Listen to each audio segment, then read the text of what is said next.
Welcome to Lead the Way with Anna Gouker. Your guide, Anna Gouker, is on a quest of her own to find effective ways of creating change and inclusion in our communities. You have come to the right place if you believe in truth, justice, and coffee. Thanks for joining us. Hello, welcome to Lead the Way. I am Anna Gouker. I'm so excited to share with you the interview we have for this episode. Our guest is uniquely talented and special in so many ways. She really blew me away during the interview, and I think she will blow you away as well. Beth Larson is Vice President of Development for Habitat for Humanity of Dane County. She also made the list for In Business Magazine's 40 Under 40 of 2023. And this is the case for so many reasons.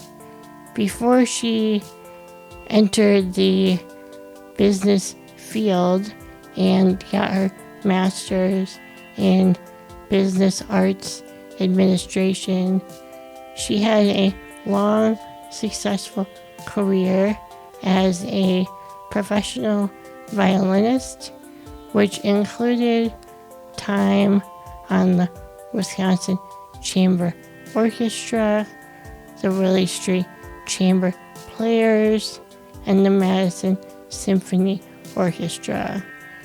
I think that it's really evident from the way that she speaks that all of her diverse experiences have elevated her ability to navigate business and problem solve and really approach things from a very unique and creative perspective. I hope you enjoy this episode as much as I enjoyed putting it together. Here is Beth Larson. I read that you are a lifelong Middleton resident. Are you still in the Middleton area? I am. I grew up in Middleton. I went to Middleton High School. My parents moved up here when I was in middle school, so I was really lucky to be in this wonderful school district and graduate from the area before moving on to college at UW-Madison. And then I have a really fun story that I never expected, and I feel like is very uncommon these days, but I actually now live in the house that I grew up in. I bought my parents' house about 2 years ago. I had been living in Monona and was just outgrowing my house there. We had one son and another on the way. So my parents were looking to downsize and move out of their home and asked if my husband and I would be interested. The neighborhood is just so amazing. We have fantastic neighbors that we live nearby and have young kids. And so we couldn't pass up the opportunity. So yeah, I live in my parents' house. It's very strange, but it's awesome. What's it like, kind of like being a grown up in your childhood home? I think the biggest challenge beyond just making my parents' bedroom now feel like my bedroom is actually my parents are around a lot and they are very invested in this home and the upkeep and maintenance. And with 2 very active careers and 2 very young children, I don't think we have the same level of maintenance that they have come to expect for the house. So I think that's very challenging for them to see, and they help out a lot, but that has been the most interesting thing is just when they come over, seeing them kind of notice the general disarray of the house and have to be okay with it. Yeah, I can imagine that would be an interesting dynamic to navigate, at least at first. I'm curious, where were you before you moved to Middleton? I lived in the east side of Madison. I lived on the east side in Oh, Monona, and then before that, I bought my first house in the Lake Edge neighborhood when I was 29.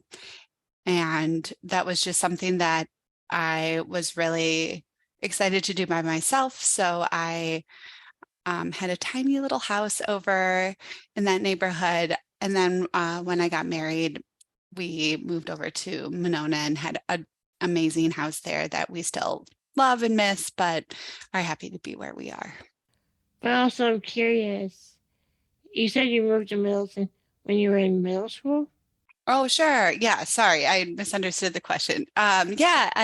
So before Middleton, I grew up in a really small town called Roscoe, Illinois, and it's about an hour and a half south of here, just across the border into Illinois. And that's where I went to elementary school and started middle school. About a town of 2,500 people, so very small, really different landscape than here in Madison. Yeah, I don't know if you're familiar, but I am from Byron, Illinois. Oh, are you? Oh, Yeah. yeah, the Rockford area. Yeah. Yeah. Definitely Yeah. very, very close. We went to Rockford all the time when I was Mm-hmm. little because that's where I had music lessons. As you may have noticed from my background, I have a really strong background in the arts. My sisters and I all took music lessons starting at the age of 4. And so we would always drive multiple times a day into Rockford to have lessons at the Rockford Music Academy. So Byron is very familiar to me. Exactly. I think, yeah, that was basically my life till I was in my early 20s is everything you do, you go to Rockford. I mean, through like community college and everything, that was where you basically get everything you need and do the at least majority of your activities. But you brought up exactly where I was headed. I am so curious. How did you get started with your music lessons? Did it start out with violin or did you try different instruments in the beginning? I did. I started violin when I was 4. I got a violin for my 4th birthday. That was something that my mom in particular was very passionate about, was starting my older sister and then myself and then my younger sister all on instruments starting at the age of 4. So very young. And my older sister started piano and I chose violin, and then my younger sister played cello. So we all got to pick which instruments we started on and started taking one-on-one private lessons right away from the age of 4. And that was part of my life growing up.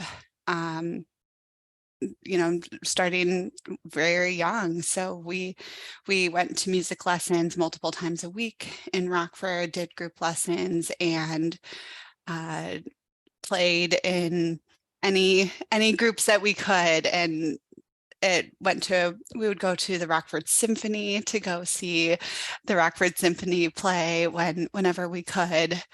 Yeah, so that was my childhood was so focused around music. Did you love playing the violin instantly, or do you even remember that far back? I I did. I think I had a very up and down relationship with violin and music throughout my childhood. I remember loving it. And I remember there were times that I hated it and I wanted to quit. And somehow my mom managed to keep me in music lessons through those periods of time that I just didn't want to practice. I didn't want to go to my lessons or have anything to do with it. It's a huge commitment. As a mom now, thinking back about what my parents committed to, uh, not only having me in music lessons, but both of my sisters as well. It's so much time. It's weekly lessons for all three of us. The financial commitment is huge. And then always just being committed to supporting your kids as they have to practice every day and go to recitals and go to group lessons. And there's just so much involved in it. And I don't know how my mom kept up with it. I admire her, and I'm just very grateful that that was something that we were encouraged to do, and such a huge part of my childhood. Can you talk more about your experience throughout the challenging times? What was it that made you struggle with it, and how did you find your way back to loving playing the violin? The challenging times, I think, came from a lot of the solitary nature of learning a musical instrument uh, to a really high caliber. The expectations are that you practice every single day by yourself, rain or shine, whether you want to or not. And that's really hard. There are some days that you just don't feel like it. As we all have those days where you just aren't feeling it. You don't want to do the things that you have to do. And as a kid, I think that was something that was challenging on days for me, not just from a mental standpoint, but also from a social standpoint. I really wanted to be out with my friends, playing with my sisters, going to do all the things that the neighborhood kids were doing. They were out, riding bikes and rollerblading, and I was inside practicing. And that, I think, is a challenge for anyone with music, is just as you are improving and investing so much time and effort into the process of learning music, and in particular this instrument, it is just all you, and it's in your head, and there's only so much anyone else can do to help and support you through it. It really has to be intrinsic, and just comes down to devotion and I think self commit. What is the word I'm looking for? Discipline? Discipline. Perfect. Thanks, Anna. Nailed it. And from the standpoint of a parent, how do you think your mom was able to successfully keep you on track with music without driving a wedge between you and the thing you didn't want to do at the time? You know what I mean? Like, I can envision knowing that your parents want you to do something so badly would potentially make a child more motivated to dig in and not do that thing. So, what do you think was her trick to helping you find your way without being overly enthusiastic about it? Yeah, that's a great question. The thing that I think she did really well, and that so many parents fall back on, is finding ways to inject community into music and collaboration. and friendship. That's something that, as I mentioned, it isn't inherent in learning a musical instrument, but having ways that you can have a community of little musicians all learning together and building friendships through music is, I think, the strongest way of keeping young people interested and really engaged and excited about music. And there are programs like this everywhere. In Rockford, it was the Suzuki Institute at Rockford Music Academy, and it was fantastic. They had group lessons, they had orchestras where you can take the skills that you're learning in your living room by yourself and plug them into this big group sound that you're all working together to build. And that's something that is really hard to do outside of this giant group setting, is feel like you're part of something, have a sense of what you're making music for. And here in Madison, when I moved up to Madison in middle school, I immediately joined a few groups that were fantastic, and I think just really took my playing and my excitement about being a musician to the next level.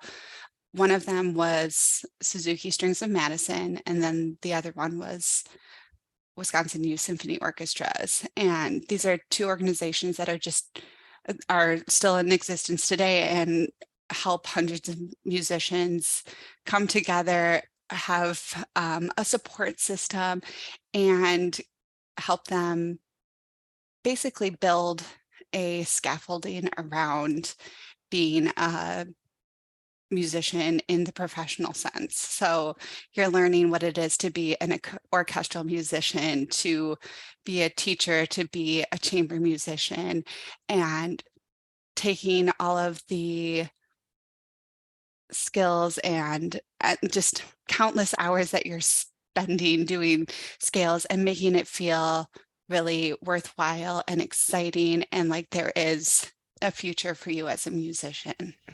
Do you remember times when you were early on as a musician and being super nervous about performances? All the time, constantly. Yeah. That was, yeah, I think that was I don't want to say downfall, because I feel like I had a great career. I did so many fun things and had amazing experiences as a musician, but I really struggled with performance anxiety constantly.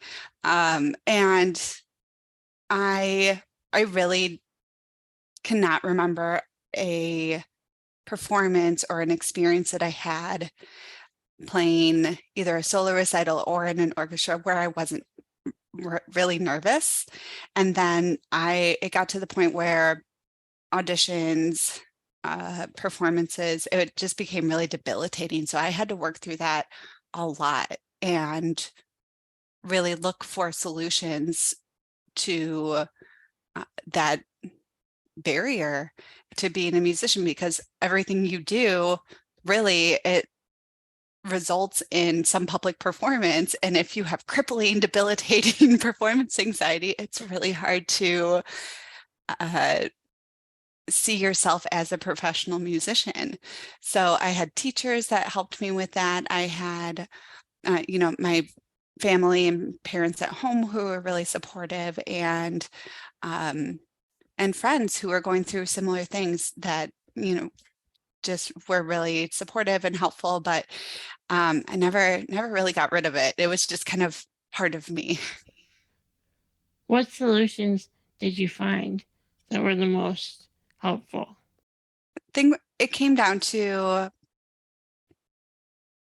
anxiety is mental, and I had to, first of all, just build up my confidence. So I think one of the things that I learned was that the more prepared I was, the less nervous I would be.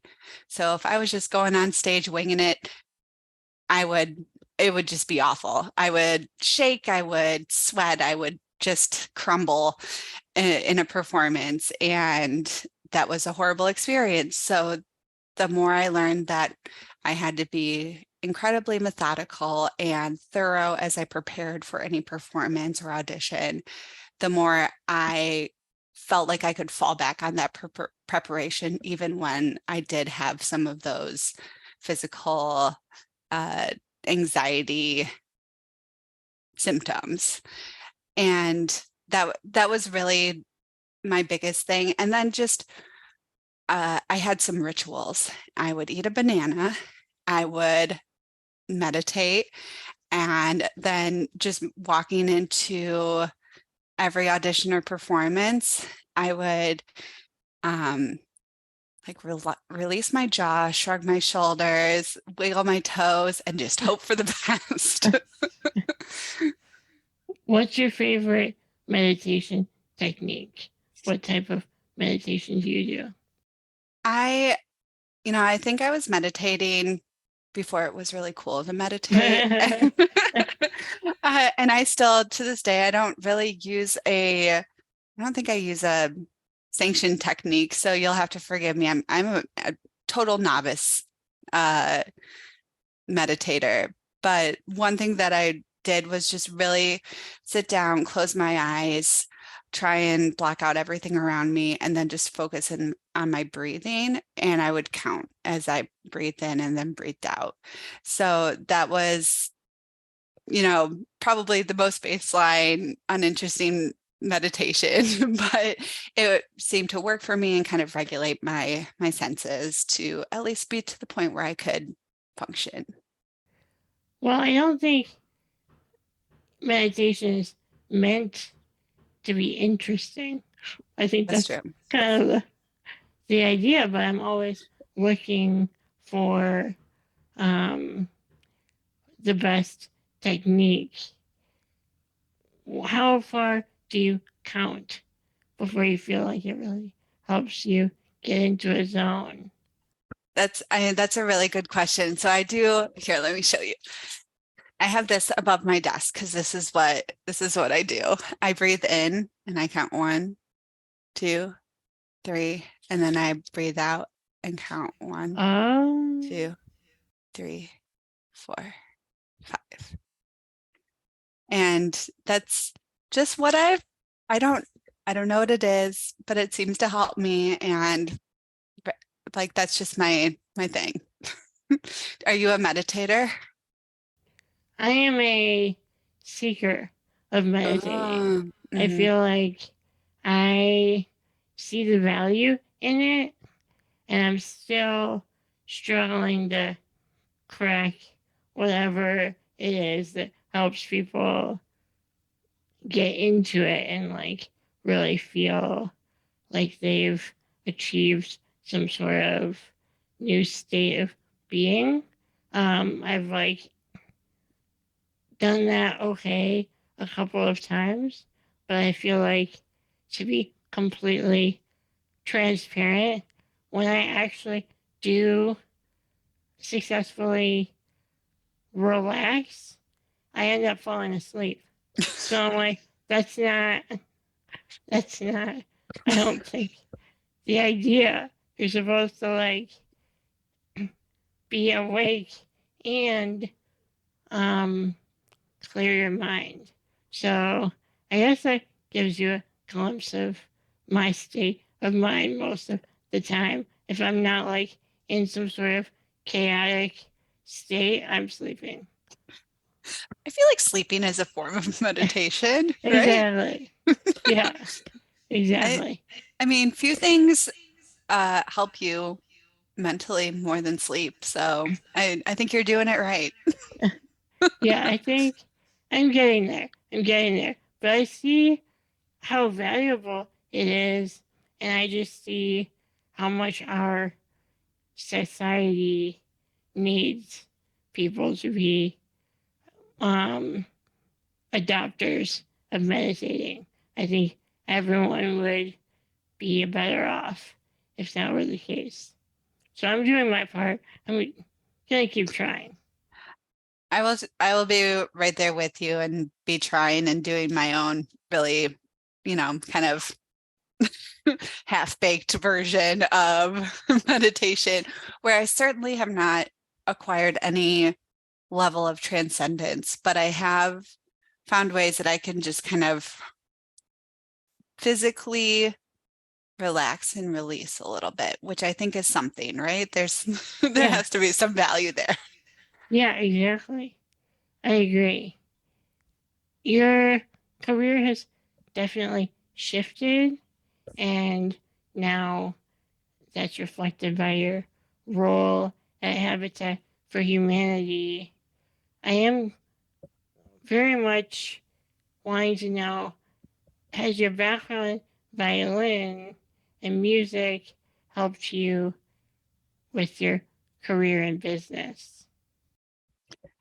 I think so. I think that my career, particularly as an orchestral musician, has really helped to learn the dynamics of interpersonal relationships that I think is really ultimately what business and the field I'm in, fundraising, comes down to.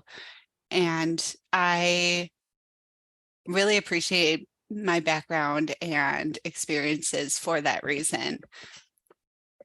The world of orchestral musicians is really challenging in a lot of respects, which is one of the reasons that I left the world of performing and in the arts. And as a professional musician, it's as an orchestral musician, there are a lot of benefits. It's so fun to play music and be up on stage and meet people and travel. But one of the biggest things that I found to be really challenging was just to everyone's potential dismay, you really don't have any creative license as an orchestral musician. And I feel like that's something that growing up was really a huge part of my love of music, was just being able to interpret and perform pieces in a way that made me feel like I was communicating who I was and what I felt like the piece was supposed to say. So in a orchestra, you are one of maybe 100 musicians, and really everyone has to be very homogeneous. So everyone needs to play the same, sound the same, and the ability to interpret music in your own personal way is kind of taken away from you. And it's a really difficult shift as a musician to then come into this space where you don't feel like you are able to be who you are and affect change. So that was one of the reasons I felt like I could shift into business, into nonprofit administration, into fundraising in particular. Was I love the arts. I love supporting organizations that share the arts with people in our community, but I felt like I could affect more change as someone in an administrative or business role than I could as an actual musician. When did you discover that? I think one of the, let's see, when did I remember sitting on stage as a performer, as a violinist with the Madison Symphony Orchestra in this beautiful hall. Overture Center is just fantastic, and actively playing a symphony, but not really even focusing on the music that I was reading or the sound that I was producing or what was happening on around me, other than I was looking into the audience and watching a guy in like the third or fourth row sleep.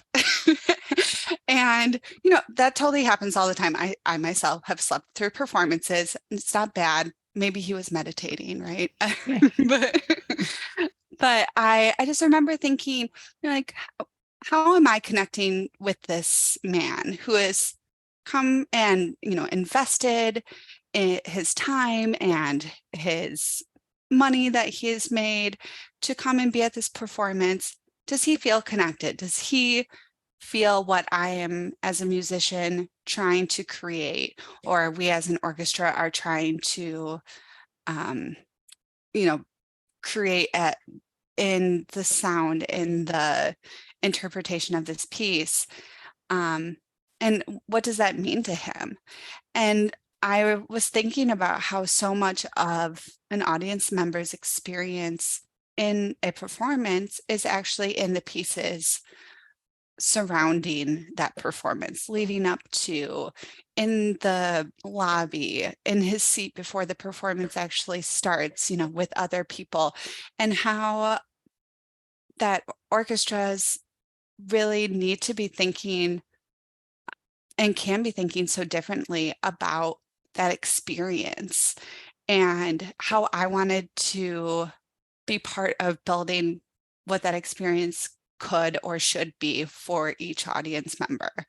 And so I looked into ways that I could potentially grow my experience, my career in administration, to be part of that solution, and found the Bull Center for Arts Administration at the Wisconsin School of Business, and was very lucky to enroll and be a part of that 2-year program and receive my MBA alongside just some fantastic thought leaders, really learning from people who in the business community are asking big, challenging questions, and then taking those questions and applying them to the arts.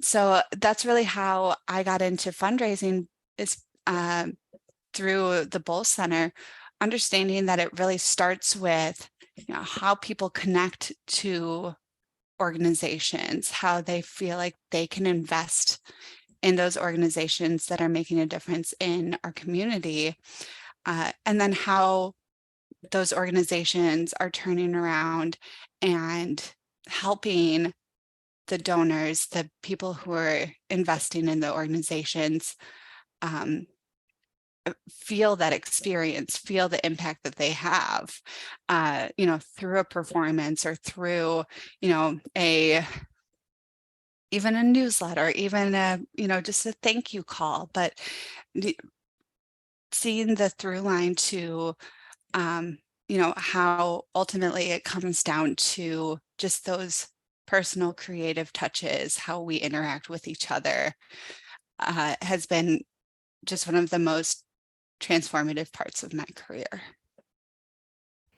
That's amazing that you made that connection. I'm in my late 30s and am now just realizing how business can be so impactful in our lives and in our culture. I remember in my undergrad, I took intro to business because I wanted to kind of get a taste of different things. And I remember sitting in intro to business in community college thinking like, okay, like what is this? What is the point of this when there's so many issues in the world that need to be addressed?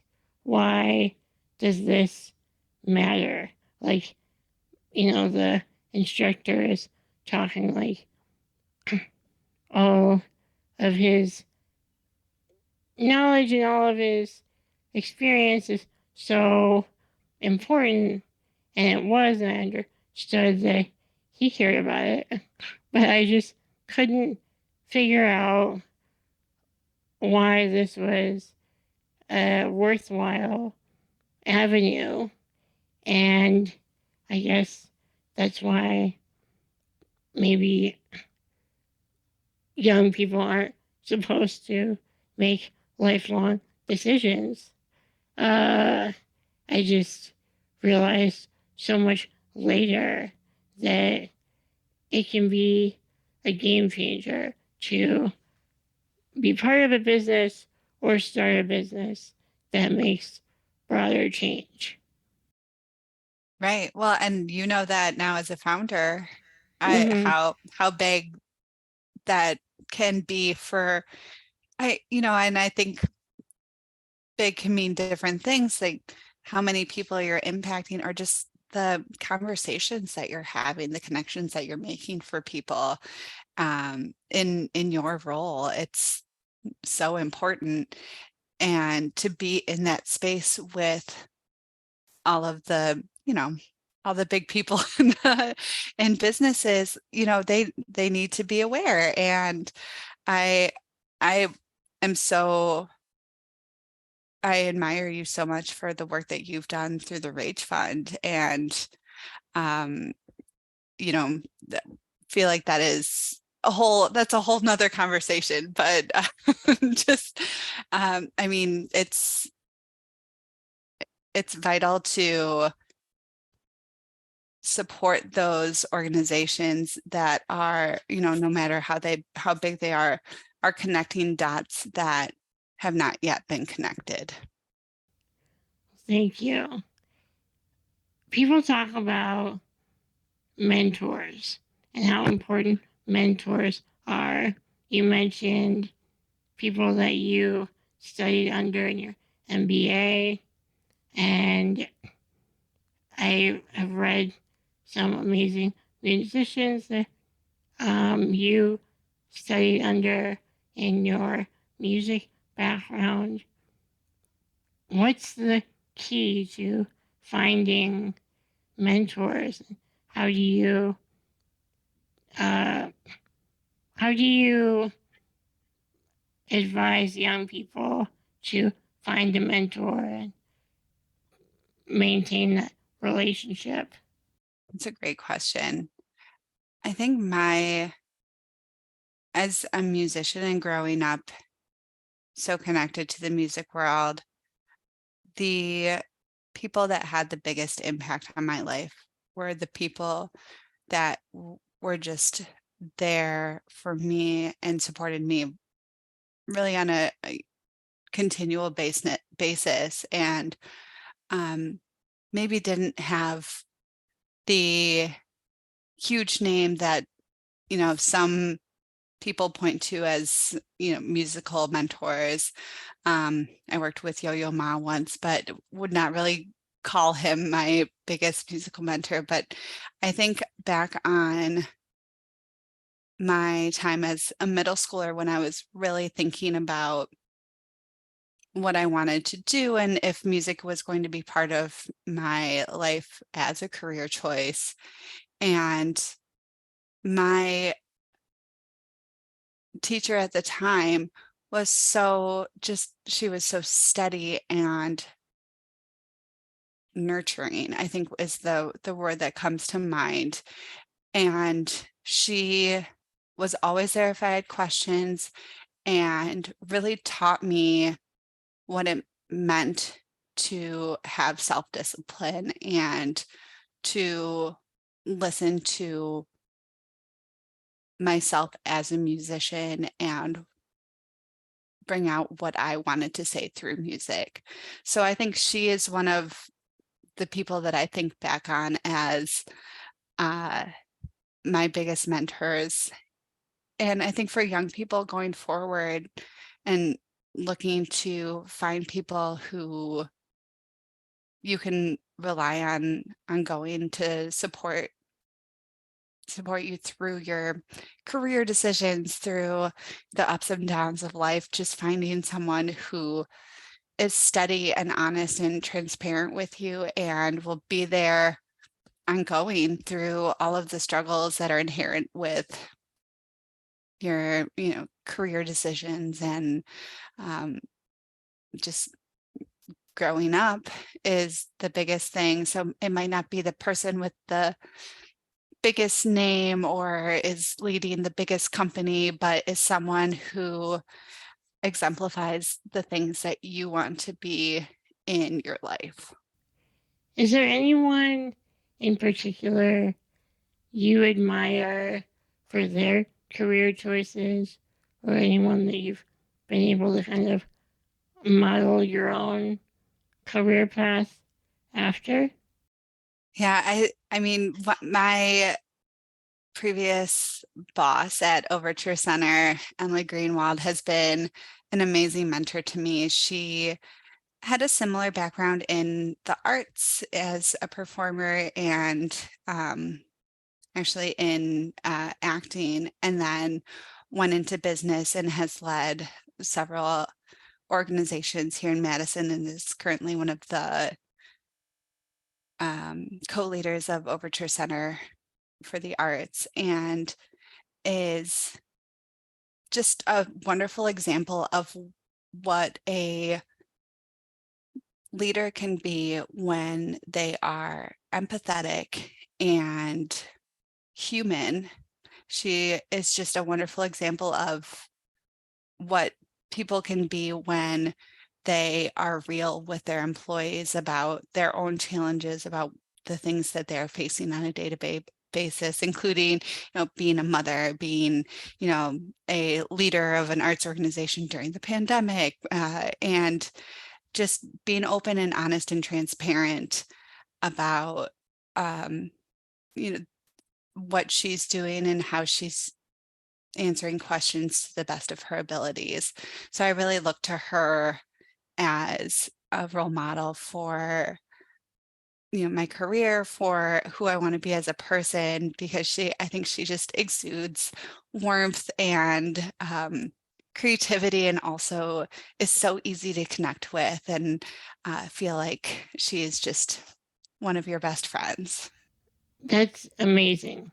I feel like it's such a difficult thing to balance, being a leader that is clear and direct, a good communicator, so that you know what the expectations are, but also having that rapport and ability to connect with people and make them feel like you're approachable and that they can come to you with questions or concerns. That's something that I struggle with all the time. Me too. That's something in my new role at Habitat. I feel like I'm still kind of getting my footing underneath me for how open and honest and transparent I can be without also oversharing. I'm one of the I'm just a truth teller. I am, nothing but honest, and I feel like that's something that you have to kind of give with a grain of salt sometimes, especially when you really want to support and lead um, by being, yes, transparent, but also, um, you know, not overstepping any boundaries. And that's something that I struggle with, and am certainly doing my best in learning about. That's why mentors are so important. So it's awesome that you have people in your life that you can turn to for that example. Have there been any moments you can think of throughout your career or even personally where you had a setback and you think about it now and realize maybe it moved you in the right direction or a better direction? Yeah, absolutely. I think my my career in violin and performance was very much full steam ahead when I came out of undergrad. I moved to Chicago and I started performing with a group there called Civic Orchestra of Chicago. And it's a training orchestra with the Chicago Symphony. So you are a young musician performing in Symphony Hall on Michigan Avenue, really learning from the best performers, conductors, musicians in the business in Chicago, while also starting to make those professional connections for your career. And they really facilitate that. And something that I think back on often is I was so dedicated and was 100% invested in becoming a professional orchestral musician. And no one had really told me that that wasn't going to happen for me. And so I truly believe that that was going to happen, even though those positions in orchestras that are full-time throughout the country are just incredibly competitive and almost impossible to win. So I just felt like if I just kept practicing, if I just kept, moving forward in the direction that I was moving, I was going to win one of those huge jobs and be one of the thousands of people who, are competing for those positions. But I was going to be the one that won it. So I remember when I had reached out to my conductor and the music director of Civic Orchestra at some point and asked him for a lesson, and I just wanted to learn from him, to play for him and get his feedback. And he was really the first person that was honest with me and just said, "Hey, like, you're good, but I don't see it happening for you. I don't really see you winning one of those jobs. And I just want you to know that, just in case you want to think about doing something else." And I was heartbroken. I thought that was just the meanest thing that anyone could say to me at that point. I remember just crying and feeling like my life was over. And then really doubling down and feeling like, well, I just need to practice harder. I just need to do more and make more connections, be better, be a better musician. And but and I moved forward in my career. I won some jobs, but that comment was always in the back of my head. And the more I thought about it, the more I thought, maybe he's right. Maybe there is something to that. Maybe he wasn't just being mean and trying to hurt me. Maybe there is something else for me out there. So I think as my career progressed, I won a few auditions, but I lost a lot of auditions. And I kind of started to realize, like, hey, maybe he's right. Maybe there is something else for me out there. And while that was incredibly painful and felt like I didn't know where to start, it did allow me to begin examining other opportunities in the professional world that might be a better fit for me. And that really led me to a lot of the positions that I've had, to the Bull Center at the Wisconsin School of Business, and then ultimately to fundraising and to Habitat, where I am now. What made you decide for yourself that it was time to move in a new direction?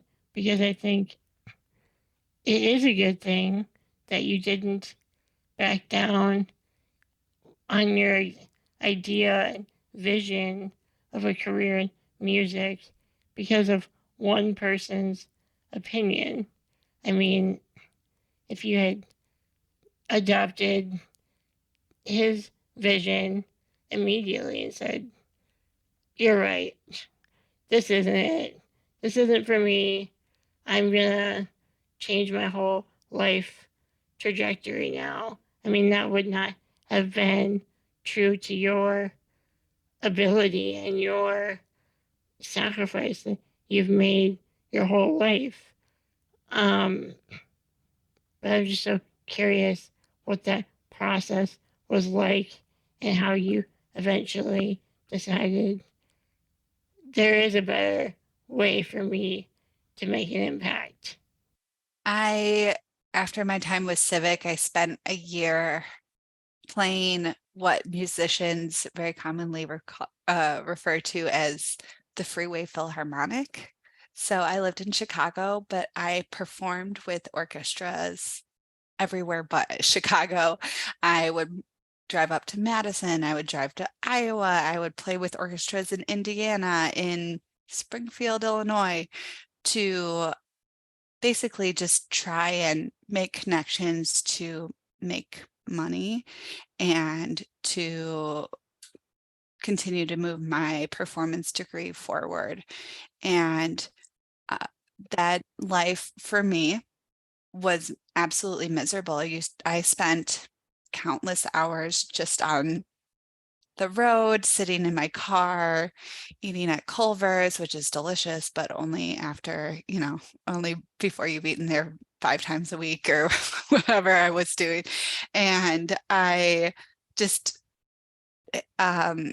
felt like I was wasting my life just driving from gig to gig because it was not fulfilling for me. And when I would get to these orchestras and these performances, I would just be thinking of what was next and, where I had to drive to tonight. And, I wasn't going to get to see my bed until 1 a.m. or, stay in my apartment for more than a day at a time for the next 3 months. So I think that year of just really hustling and trying to make it work as a freelance musician, I think ultimately did me in. And that's when I took an audition for Madison Symphony, won it, and just decided, look, this is what I'm going to do. I'm going to move back to Madison. I have family there, I have friends there, and I'll be able to at least focus in my performing in one community. And I think deciding to move back to Madison was ultimately when I committed to branching out of my performance career, because I knew that in Madison, there wasn't necessarily enough performance work to allow me to perform full time and be able to make enough to support my own career or support myself as a person. So I moved back to Madison and just really fell back in love with living in the community. I had an amazing apartment downtown. I loved, yes, performing, but also just I worked at restaurants. I picked up some gigs here and there. I played for people's weddings, and then ultimately my first administrative job was at UW at the School of Music there. And that's where I realized that the stability and support that is inherent with having a position in a big organization like UW is really freeing. It gives you the creative license to be able to think of other things outside of just getting from point A to point B every day. And I felt like I had a lot to give to that world and a lot of ways that I could plug myself into the arts, into the Madison community, into nonprofits in general to support their work and grow their mission in the community. I have to ask about your role at Habitat for Humanity. I know you just started a few months ago, but how is that transition going and what have you learned since you started this new venture? It is a new venture. I have loved it. I am learning something new every day, not just about the Habitat for Humanity mission and organization, but about our community. I have, as you have as we have discussed, my background is really so strongly in the arts, but I think having had so much experience in fundraising in the community, I felt confident enough to be able to step outside of the arts and move into an industry that is so vital and is such a hot button topic in the Dane County, Madison area right now. And it's really exciting to come into this new industry, into the, housing, especially affordable housing conversation right now, and be able to have those big conversations on, how we can make Madison better for so many people. And I know that I have been on a learning journey since I started at the beginning of January, but even in the last 3.5 months, the need that I've seen and the amazing people and organizations that are helping to solve the big issues behind the issues of affordable housing and homelessness in our community is just incredibly energizing, and it's really given me new life in my professional career, and has gotten me given me a renewed energy in fundraising. What's the one thing that surprised you the most when you started your new job? Like something about Habitat for Humanity or our community or anything? I think the conversation I had with Casey Becker at the County of Dane about the need for homes in Dane County really left me completely speechless. I had just no idea as a resident how desperate the need for housing in our area is. I think she quoted that we in Dane County need to be building 1,000 new homes every year to keep up with the population growth here in the community. But that even if we were to do that, there's such a deficit right now that we would have to, triple or quadruple that just to address the number of unhomed individuals in the community. And that number is staggering to me, especially when it is compared to what we in Habitat are able to provide, just given our model of where we build 15 homes a year, and that's just not even close to keeping up with the amount of need that there is out there. There's just such a push for building luxury condos and luxury apartment buildings. It blows my mind. Like, why are there luxury apartment buildings, huge complexes going up, even in the outskirts of the area?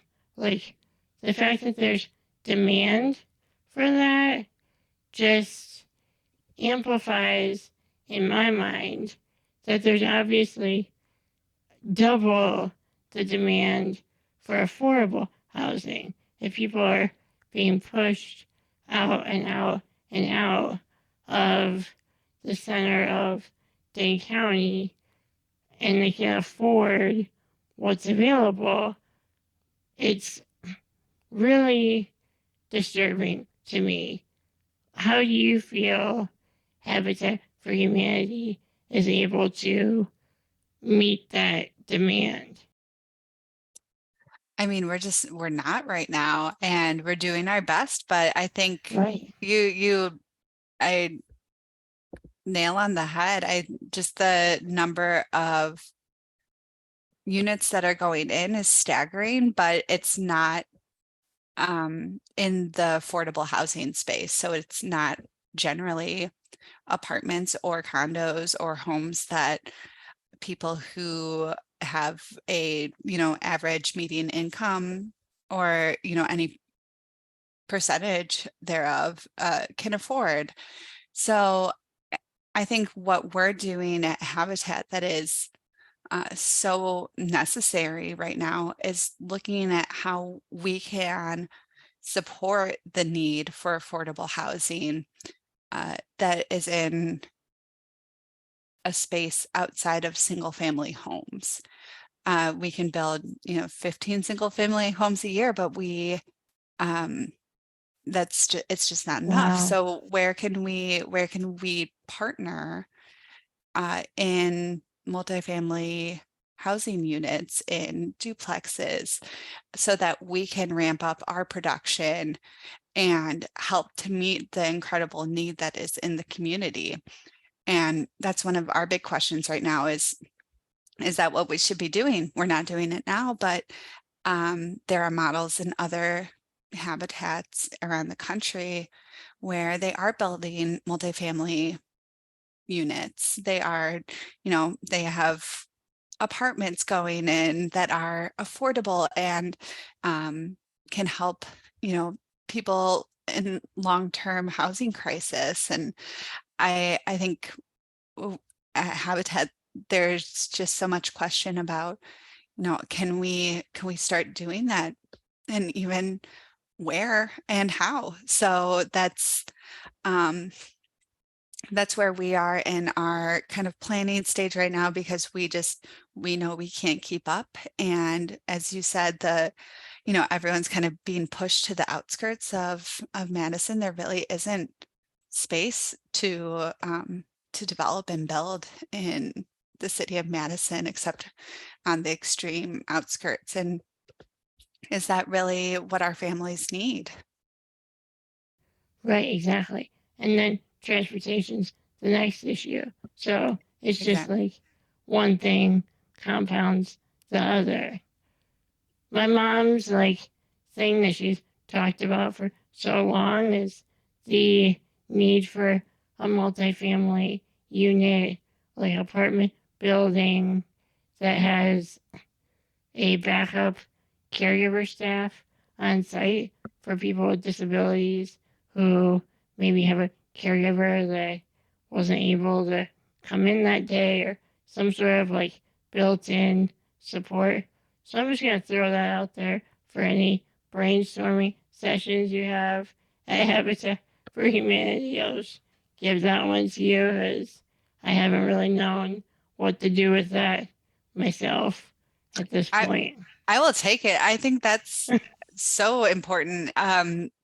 And that's a huge need, I think, for people with disabilities and different housing. Like, what do you do? I think that's Right. having a caregiver. Hustle Yeah, I all the know, time. all the time. I think that's a wonderful suggestion, and something that we have discussed and has been brought up. It's just kind of the intersection of housing and services. What can we um, offer when we're thinking of building, not just a complex, but a community? It has to have social services. It has to have support staff. A caregiver is daycare, what Right. because if we're throwing you out in the middle of nowhere, Right. what, Exactly. how are you getting to work? Who's watching your kids? Who's supporting your parents at home who need extra caregiver support, there's just so much need at so many different levels. And right now there's just not a lot of options. if any. I don't think there are any. The organization moving out is finishing up the Andres, which is very much in line with what we're talking about, an That's right. apartment building that has a daycare on site, and I believe there's some sort of caregiver support or something built into the concept. And I think units have been filled up for quite a while now, and the building's not even done. So I think that really shows the level of demand for something like that. Yeah, that's an amazing example. I didn't think of that one, but yeah, to have that forethought for what the needs of the people that are going to be living in that community are is so important. And it's not just about like throwing up an apartment building and getting people in Yeah, there. It's about really thinking about what those people need. yeah, exactly. What is the thing that you're looking forward to the most in your new role? My role is really exciting and somewhat new to the organization. They have never had a development staff member at the vice president level. So I'm really excited to be involved in conversations like the one we're having about what are we going to do? What's our next step? How are we going to innovate our business model to meet the needs of our community? I have already had amazing conversations with some of the movers and shakers in town, in the government space, in the building development space, just about how we can be part of that conversation at multiple levels and in the Madison area. And so I think that's the thing I'm most looking forward to is, yes, building my team and having an amazing, exciting and engaging development department that really helps support all of the huge projects that we're going to be moving forward, but then also being part of those decisions about what Habitat will look like in 5 years. Well, as is the case with many of my amazing guests, I feel like I'm just scratching the surface of what we can talk about. But I really hope we can connect again in the future and maybe have a follow up interview after you've been in your role for some time. I would love that. Yeah, this has been an absolute pleasure. It's so great to talk with you, and all of your questions have been, really bringing back a lot of great memories and bringing me back to why I'm doing what I'm doing. And it's been great. I'm honored to have this conversation with you and be a part of this podcast. So thanks so much, Anna. That was Beth Larson, the amazing, extraordinary Beth Larson. If you want to support Habitat for Humanity of Dane County, please go to habitatdane.org. That's habitatdane.org. You can find out ways to volunteer, donate, or any way that you can contribute or support their amazing work would be so appreciated by me, and I'm sure them as well. Well, thank you so much for tuning into this episode. Special thanks to Buzz Kemper for his voiceover artistry in the opening. This episode was brought to you by the time and talent of Tyler Willenbrink. I'm Anna Gouker. Until next time.